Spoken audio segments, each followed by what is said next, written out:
दिल्ली की मुख्यमंत्री रेखा गुप्ता ने विधानसभा में उपराज्यपाल के अभिभाषण पर चर्चा के दौरान एक बड़ा बयान दिया है। उन्होंने कहा कि दिल्ली की जनता से किए गए हर वादे को पूरा करना उनकी सरकार की सबसे पहले प्राथमिकता है।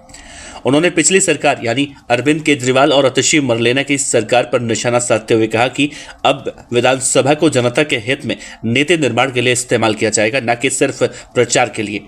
रेखा गुप्ता ने कहा कि हमने शपथ ग्रहण के बाद किसी भी तरह का जश्न नहीं बनाया, बल्कि उसी दिन कैबिनेट की बैठक बुलाकर दिल्ली में लंबित पड़ी आयुष्मान योजना को लागू किया। इसके बाद हमने यमुना आरती कर ये संकल्प लिया कि यमुना की सफाई हमारी प्राथमिकता होगी। मुख्यमंत्री रेखा गुप्ता ने कहा कि पिछले 10 सालों से बड़े बड़े वायदे किए जा रहे थे, फिर भी सीवर लाइनों को ठीक करने का बुनियादी काम नजरअंदाज कर दिया गया।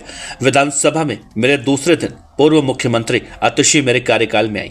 मैंने उनका स्वागत किया और उन्होंने सबसे पहले पूछा कि आप 2500 रुपए महिलाओं को कब देंगे। इस पर मुख्यमंत्री ने उन्हें आश्वस्त किया, आतिशी जी 2500 रुपए की चिंता ना करें, हम अपने वादे को पूरा करेंगे। लेकिन जो बातें मुझे वास्तव में चौंकाती हैं वो ये है कि एक दशक तक कोई काम नहीं करने के बावजूद वो अभी भी मांग करने की हिम्मत रख रही हैं।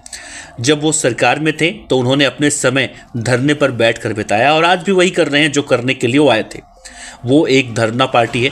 अपना पूरा कार्यकाल प्रेस कॉन्फ्रेंस, धरना, बाइट और इंस्टाग्राम पर रील्स बनाने में बिताया। दिल्ली की मुख्यमंत्री रेखा गुप्ता ने कहा कि मैं विपक्ष को बताना चाहती हूं कि चाहे अपने दिल्ली को जिस भी हालत में छोड़ा हो, हम विकसित दिल्ली के अपने वायदे को पूरा करने के लिए जो भी करना होगा उसे करेंगे।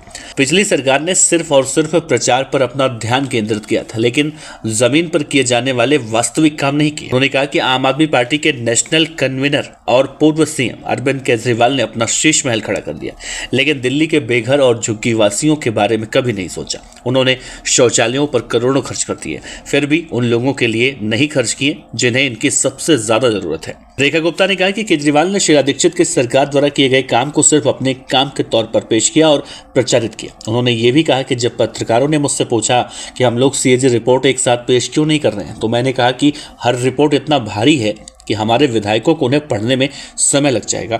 ये उनका कितना बड़ा कुशासन है। उन्होंने एक गुलदस्ते के दोबारा इस्तेमाल होने पर एक वीडियो वायरल कर दिया। मैं उन्हें बता दूं, मैं बनिया हूं, एक भी पैसा बर्बाद नहीं होने दूंगी। अगर मैंने गुलदस्ते का दोबारा इस्तेमाल कर भी लिया तो इसमें बुराई क्या है। मैंने पैसे बचाए, सरकार के पैसे बचाए, ना कि अरविंद केजरीवाल की तरह 5 रुपए का पेन रख के शीश महल में रहना। वहीं दिल्ली सरकार में मंत्री प्रवेश वर्मा ने भी दिल्ली के पूर्व मुख्यमंत्री अरविंद केजरीवाल पर तीखा हमला बोला। उन्होंने कहा कि केजरीवाल 5 रुपए का पेन अपनी जेब में रखते हैं, लेकिन शीश महल किसी दुबई में रहने वाले शेख की तरह है।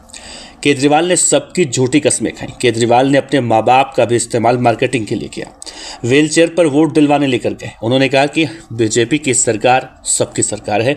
सभी पहली बार देख रहे हैं कि केजरीवाल ने 2 महीने पूरी दिल्ली को धर्म और जातियों में बांट दिया। हम दिल्ली वासी हैं और दिल्ली का विकास चाहिए।